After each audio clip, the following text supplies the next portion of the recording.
Hello, and welcome back to another episode of Critical Reactions with your host, Bryan. We're going to continue on with this week looking at a special selection, and that's where one of you tell me exactly what it is I need to check out.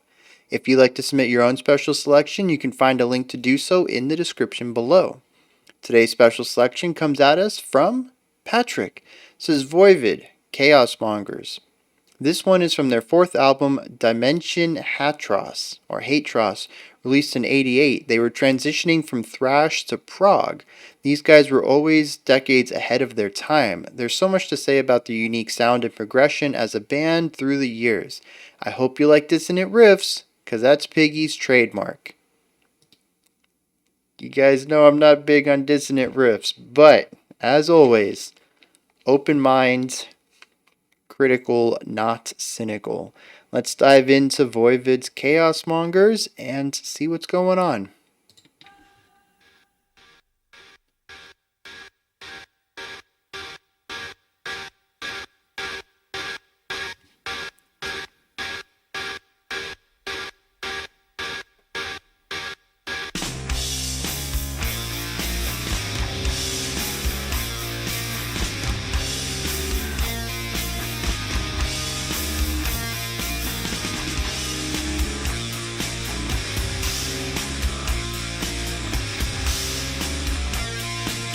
Alright, so we're in 5. Heavy bass presence.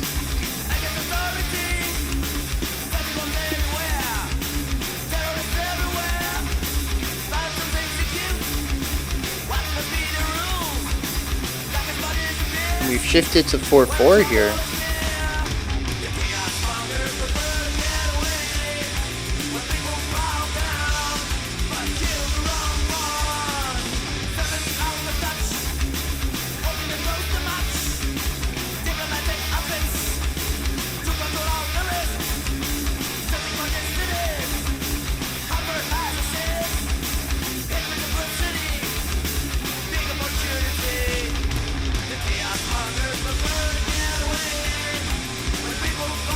It's interesting that the dissonance isn't really having too much of an effect on me.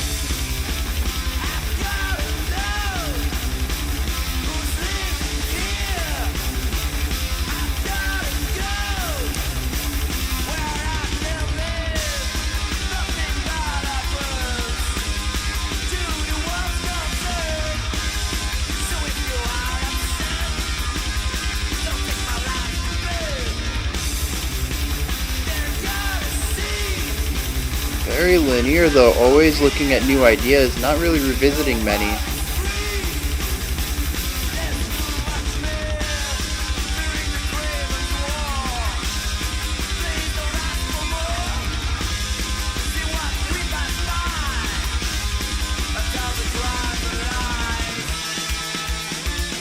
Ooh.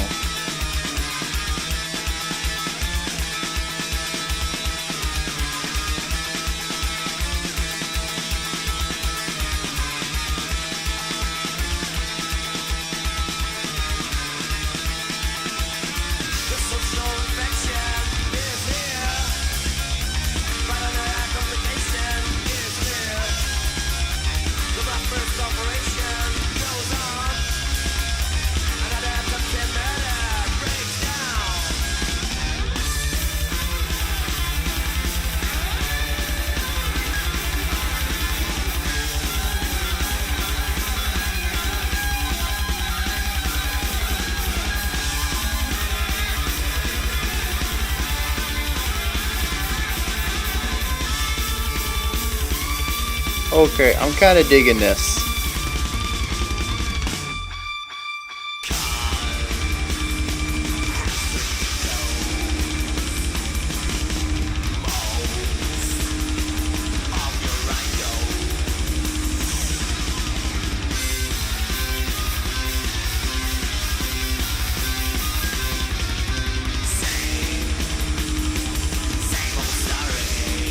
Bass really getting an opportunity to show off right here.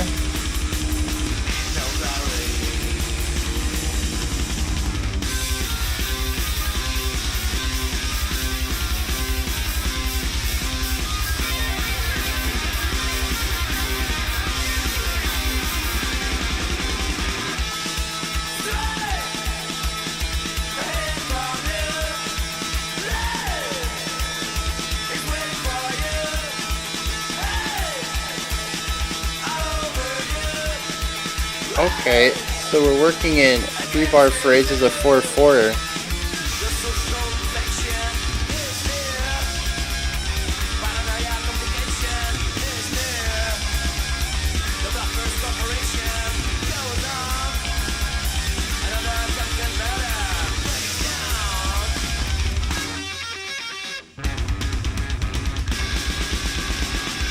Yeah, nice call and response there to finish that up. Um, Man, I mean, where do I even start here? The song is very much,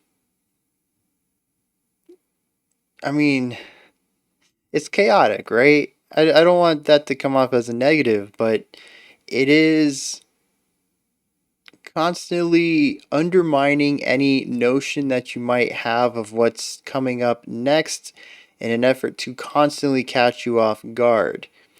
And even when it is sticking with an idea for an elongated period of time, it is an extremely tense one that revels in dissonance rather than harmony. In fact, I think we could extrapolate every aspect of this band to being a prioritization of dissonance. We can look at that through the song structure, we can look at it through the melodic structure, we can look at it through chord stuff, we can even analyze the guitar solo through the analysis of dissonance. Basically, anything in here that could be created in a disharmonic manner was done that way. So yeah, I think we'll start with that. I think that's a good place to start. Um, so structurally, how is this structurally lacking harmony? Well, the song structure is, first of all, many of these segments run into each other very harshly. There is no lead in or foreshadowing or smooth transition between any of these sections. It's we were doing this one thing in the last bar, and now we are doing this other thing in this bar. That's it. You either get with the flow or you get left behind. We're not here to coddle anyone. We're not here to, ease you into another idea. You move along with us or you get left behind. And it's this blistering pace through ideas that are just run up right next to each other. So we don't really have any, like I said, smoothness or harmony in the transitions. Each of these sections just run right into the next. And then when you look at the structure as a whole, something that would be more typical or palatable for a mainstream listener would be verse, chorus, solo or bridge, and finishing up with the chorus. And we don't do that at all. In fact, I'm pretty sure we ran through 5 or 6 ideas linearly before we even hit our first bit of repetition. So you can never really be sure of what's coming next because they're not following a pattern. Even when you think that the song is entirely linear and you're ready for the next section to introduce something new, they toss you back into an idea we've heard before. There's just no sense of pattern at all in the structure itself, which lends itself well to that chaoticness where the next section could, one, come at any time, two, be anything. We can have drastic changes to, the tempo or to, I was going to say chord structure. We don't really have much chordal work in here. But yeah, the tempo could be drastically different. We could go to a new idea. We could go to an idea we've already seen. It's pure chaos. It's entropy. It is the lack of order. So yeah, like even on a micro level, how sections transition, or a macro level, the story of the song from start to finish, both of them are sort of random or perceptively random, I should say, elements of chaos or just dissonant in another word. So yeah, just on a basic level, the song introduces dissonance, but then we also have the micro levels of what each of these instruments are doing at any given time. I would say that Drums are probably the most harmonic element in this group, not because they're playing notes that are in harmony, but just because they tend to do the one thing that the song requires in order to make it song-like, and that's have a meter and a meter and a tempo. In a lot of these sections, the drummer is introducing some more syncopated ideas. We hear some punk style or thrash. I mean, they're all kind of connected, aren't they? Thrash style, punk style, faster playing. Alternating between bass kicks and snare hits, and just kind of getting the speed from that. But it is laying down the time signature. It is keeping the tempo itself. It is providing the small semblance of order to this song. Despite their harmonic disorder, despite their structural disorder, each of these sections are still based on a time signature and a tempo. We may rapidly move between these ideas that change up these concepts, but when we're in a situation, it's not free form. So it keeps a standard song structure in that manner, and really the drums are the glue that keep the entire song from falling apart, something that I think they could have explored easily and it would have just fit in with what they were doing. If the ending of the song was literally, guitars detuning and the tempo fluctuating and, the singer just making noises and the song, falling apart sonically, it would have just fit in with this entire idea of dissonance and chaos that they've introduced from the beginning. So yeah, the drums are the order, right? They're providing some harmony within the song, but when we look at the bass and the guitars, they're not, for the most part. When you look at specifically what they're doing, there is a lot of dissonance being created from these instruments, from all of these pitched instruments. Just a lot of chaos, a lot of dissonance. There's not a lot of harmony going on. There's a lot of dyads, and these dyads that are created introduce a lot of tension. There's a lot of dissonance in the notes themselves. It's not something we hear all the time, but even when they're not going full on into a dissonant dyad, they still kind of lean into uneasy or tense dyads. And a dyad is just two notes put together, for those who haven't heard the term before. It's like a chord, but it's only two notes. If we had three, we get a triad. If we had four, pretty much more than four notes, we just call chords. The dyads, we generally have two guitars. Sometimes they're playing the exact same thing. Sometimes they deviate a little bit. The bass also adds a note. Most of the time I noticed it was playing the root to what the other guitars were playing. Or when the two guitars were playing the same note, the bass was also playing that same note an octave or two down. But, every once in a while we would shift and we would have, a dyad. We'd have, the two guitars playing two different notes, following the same rhythm, but just playing two different notes. And these are the moments when they introduced dissonance, as I was told in the the comment regarding the track to expect. They were definitely all over the place with this. There was not much of a choice to make anything consonant in this song. It was all about making things that sounded gritty together. And like I said, the bass even plays into this a little bit. And we have another pitched instrument in here, which is the vocals. But interestingly, I really don't get much of a semblance of pitch to it. It's more of fast talking to me. There is, of course, a pitch to each of the syllables that the vocalist creates, but the vocals move so fast between syllables, between notes, that we really don't get too much of an emphasis of the note itself.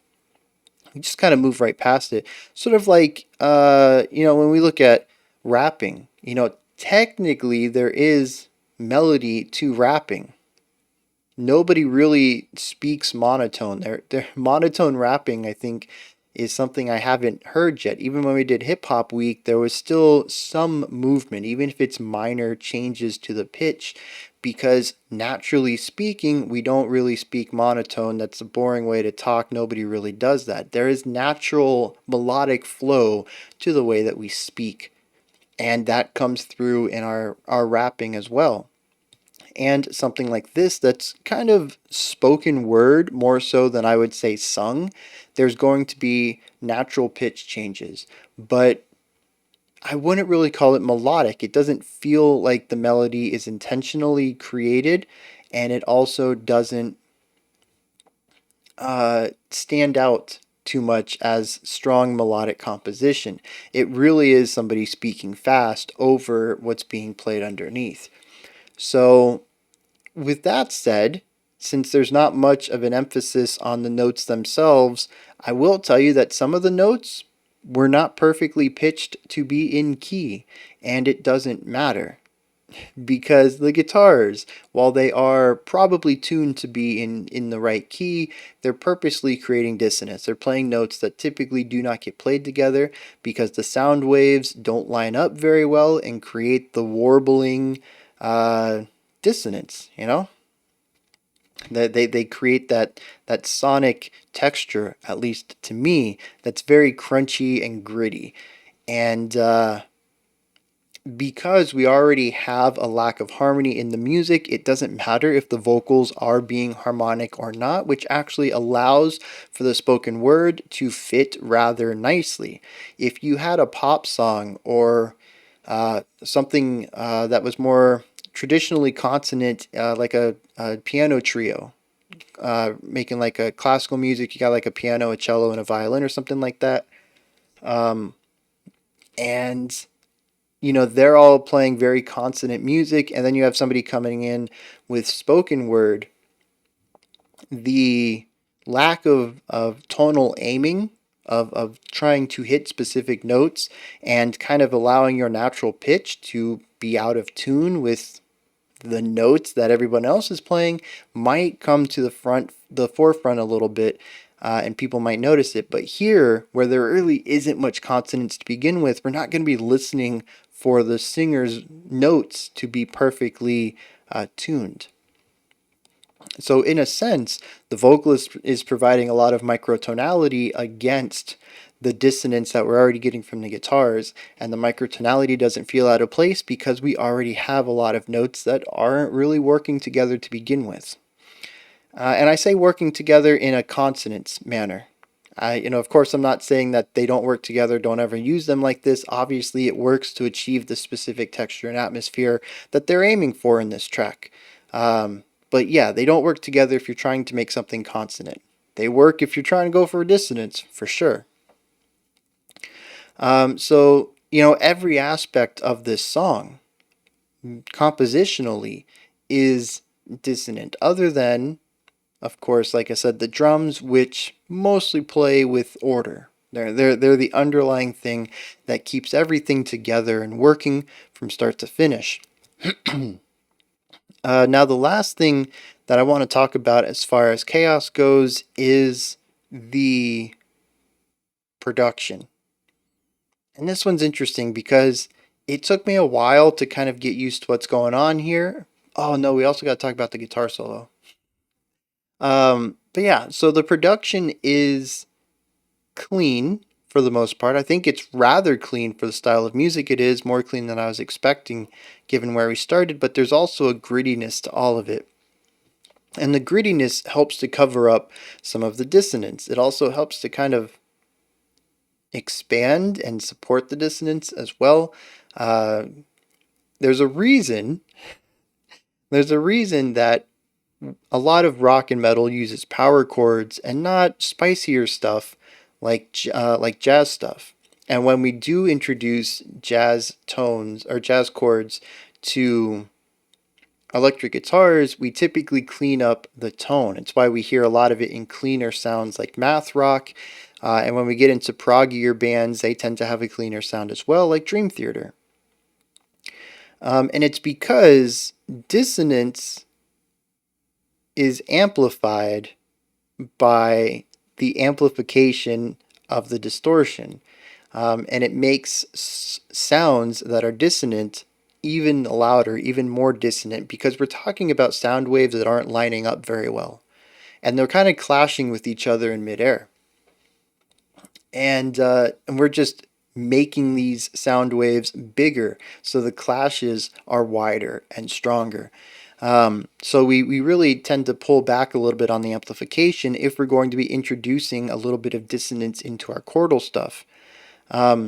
So there is a little bit of aid being put through, which allows some of these dissonant sounds to kind of have that extra edge, that extra bite out of it. But on the other side, it also kind of covers up some of it. I mentioned in the middle of this track that despite a lot of dissonant dyads being utilized, it wasn't really affecting me, which is very odd. I've mentioned many times in the past when we've listened to songs that are a bit more rough as far as harmony goes, that it's a negative for me. You know, I grew up listening to a lot of consonant music in jazz, classical, and even radio rock.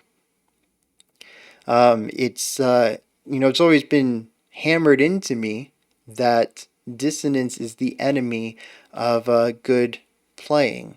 Right? That's why we always tune our instruments. We make sure that when we're playing in large groups, everybody's always, playing the exact same C and not a little sharp or a little flat, because those tiny imperfections get amplified with all the instruments around you, and the dissonance shines through the consonants.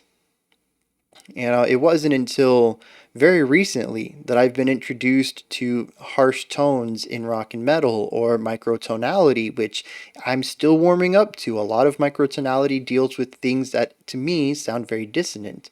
Um, so, I'm not somebody who typically finds this palatable. To me, it's nails on a chalkboard, right? And I didn't have that reaction here.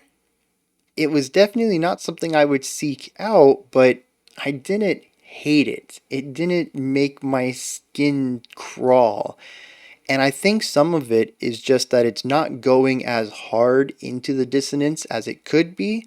We can create extreme dissonance by looking at half steps, or even smaller if we're looking at microtonality, smaller amount of space between notes, but here there's a little bit of extra space between them, and I think it's just pulling notes from outside of the key to introduce dissonance against what we're understanding the key to be, rather than dissonance between the exact note we're playing. It's more like just finding unstable note relationships, note distances. But also, it's being covered up a bit by the fuzz and distortion, and honestly, most of the time I was kind of just hearing generic dyads and triads than the dissonance itself. Um, and a lot of that, like I said, I think is just being covered up by the compression, the distortion, all the metalness to it, right?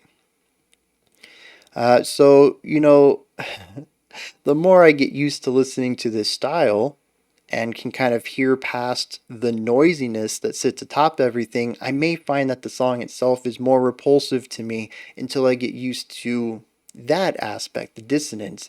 But right here, I honestly think that the metal side is kind of covering up some of these harsher sounds. I could kind of hear that it was dissonant. I could kind of hear that it wasn't completely consonant, but it wasn't anything that stood out to me. It was kind of pushed into the background, and I think mostly I could ignore it for the texture of the guitar work. So I think that was really interesting. It was dissonant, but not distracting, and didn't call attention to itself like dissonance has a way of doing. And then the final section that I think kind of sits here that is anti-order is the guitar solo, which was just a bonkers experience. It started out on the left side, which was weird because everything prior to this has been dual guitars. They haven't been separated. Not like stuff we hear in like post-hardcore or indie rock where the two guitars are doing their own thing, but we do have a separation of guitars. They do have their own lines. For the most part, they kind of play what each other are playing, but sometimes they'll divert notes. So instead of playing the same note, maybe one will have whole and a half step above, 1.5 steps above what the other one's playing. And then sometimes they'll just get back in line. They really don't separate too much playing their own ideas. And here we have the right guitar doing nothing and the left guitar soloing. I'm like, okay, where's this going? This is completely new. Usually if we're going to have an isolated solo guitar, it gets centered because it is the new highlight. It needs the spotlight. And then like 2 bars in, we get the other side and it feels like it's repeating the exact same thing. And did we just have a canon? And for those who don't know, a canon is a musical term for when two or more instruments or voices play the same part but do so spatially separated. If you know the song Row, Row, Row Your Boat, and you know how that works, row, row, row your boat gently down the stream, and then somebody else jumps in while you're saying merrily, merrily, merrily, they start it over. Row, row, row your boat. So they're constantly one sentence behind you, and then a third person will be a sentence behind them, and you get this nice little chain going. That's a canon, and I think that's what happened here, where you had a delay with the right guitar mimicking. I'm not going to say exactly playing. So it's not technically a canon since it's not one-to-one, but it mimics what the other one's doing about 2 bars behind them. And there is a little bit of a divergence once we get to the end of the solo section, but for the first couple of phrases, I think it was note for note, which means we had at least half of a canon present in this solo. And who does that? I've never heard that in my entire life. That's kind of bonkers. Canons in rock just aren't kind of used, or even metal. It's just not something I hear to begin with. But to utilize it in the guitar solo section, which is usually the moment to highlight one person doing something, and instead they use the canon to muddy up what either one of them are doing, because I don't think that the solo itself was written with a canon in mind. And the thing about that is that when you write a canon, you have to imagine that at any point in time, there's another or 2 or 3 other lines that are being played against it. You need to make sure that all your notes are consonant, that your key notes, the ones that you land on, the ones that you might hold a little longer than the rest. So like row, row, row your boat. The boat is a lot longer than the row your boat. Those are moved faster than boat. You hang on to that one. That's a key note. It emphasizes a strong note in the chord that you're playing. And you need to make sure that all your key notes create nice dyads or triads to ensure that when people who are singing properly, not like a bunch of drunk people at a bar or just, a group of friends singing together, but like when you actually play the notes on, completely tuned the way they should be, you get these really strong triads that appear in these moments. And that's not done here. In fact, the opposite happens, where instead of allowing each of the lines to support the other lines or to bring in new elements like harmonic components, instead they seem to just play the chaotic parts together and then also play the slower parts together where they're holding out a note.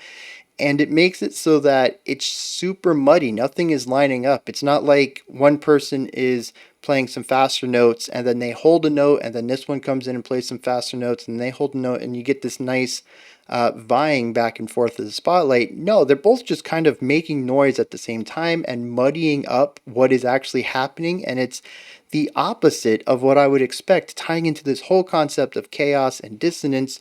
Because like I said, the solo section is a time for the guitarist or whoever's soloing to take the spotlight away from everyone else and say, this is my time to shine. I'm going to be the storyteller right now. Listen to my tale. And it's like somebody else was reading the same book as this person, and neither of them were giving up any sort of volume.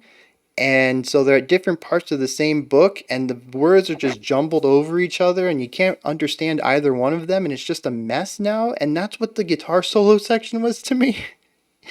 They wrote this interesting solo, and I didn't really get to hear it because, as a first time listen, I was kind of taken aback by the second guitar and trying to figure out what's going on here. And it's just a wild thing to experience. This whole song, as a first time listener, threw me off guard every corner. It's kind of bonkers. Is there anything else I want to talk about? I think that's about it. This is just a very dissonant track from start to finish, in a variety of aspects. It is, and that's kind of the emotional state I get out of it. The reading I get out of it is just chaos, and I mean that lines up with the title of Chaosmongers, but it puts the musicians in the position of being those who are sowing chaos. And I'm not sure if that's what they wanted. So I guess we'll dive into the lyrics here and see what's going on. All right, so direct strategy against authority, setting bombs anywhere, terrorists everywhere, phantoms execute what must be their rules, like a spy disappears when the trouble is near. Well, there's definitely a counterculture movement where they feel violence is necessary. It's the very first thing we read is direct strategy against authority of setting bombs anywhere. Then we get the Chaosmongers prefer to get away when people fall down, but they killed the wrong ones. So the Chaosmongers would be those who are sowing the chaos, possibly those, I mean, it would be the authority, right? I kind of get. Well, maybe not. I mean, it really. No, I guess this would be the people setting the bombs. They would be the ones sowing the chaos, right?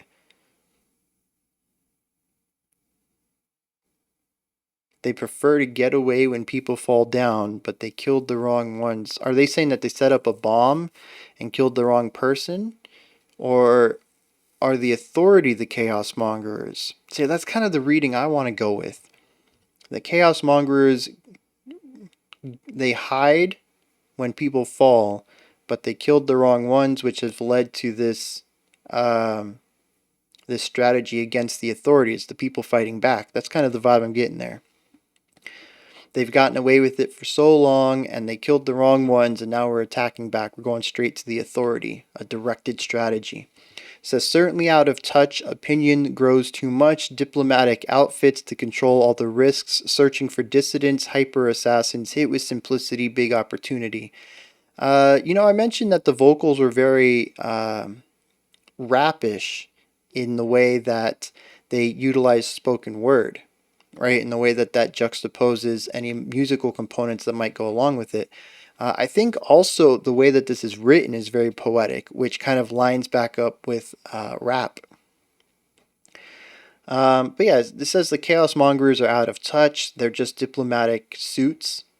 They control everything, and they have assassins. But we're gonna find a way to stop them. I guess is kind of the vibe here. I gotta know who's living here. I gotta go where I can live. Nothing bad happens to the ones concerned, so if you're upset, don't take my life to bet.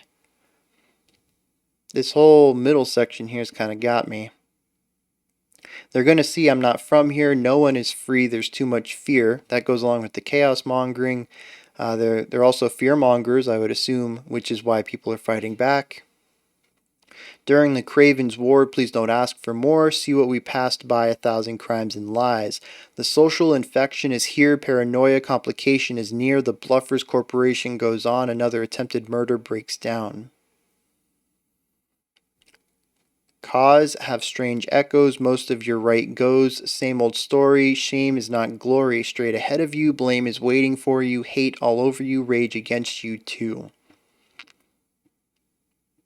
This, I can't figure out if this is directed at the Chaosmongers and saying that this is our manifesto.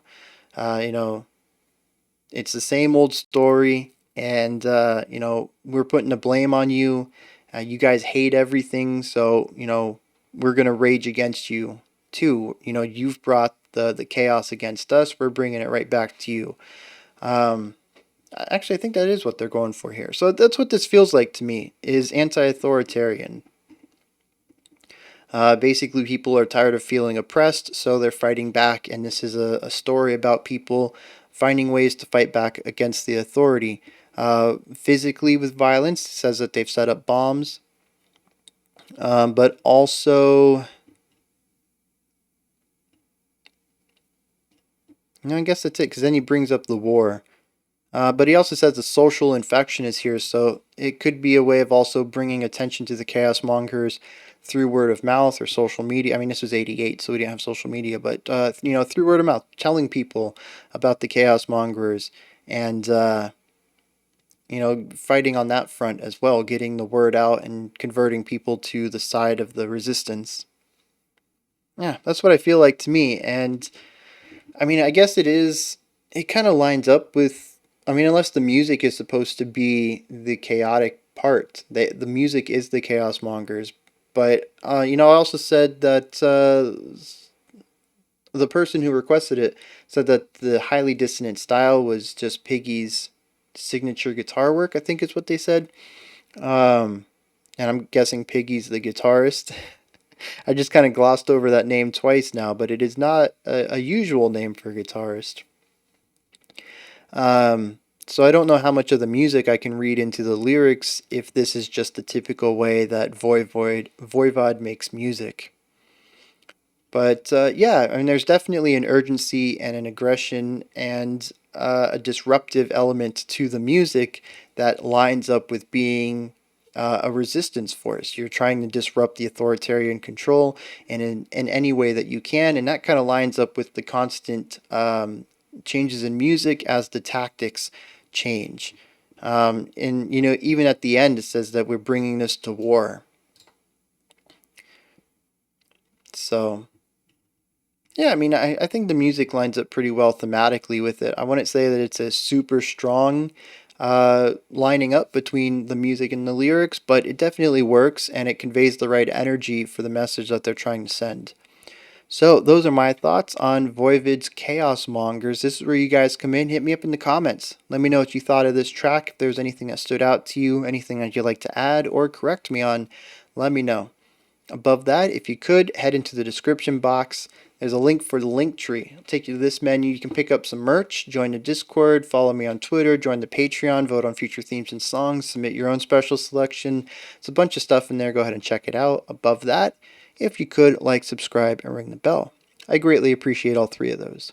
That wraps it up for today, but we'll be back tomorrow, 5 p.m. Eastern Standard Time, 9 p.m. UTC. We'll be looking at our penultimate sludge track and our final special selection for the week.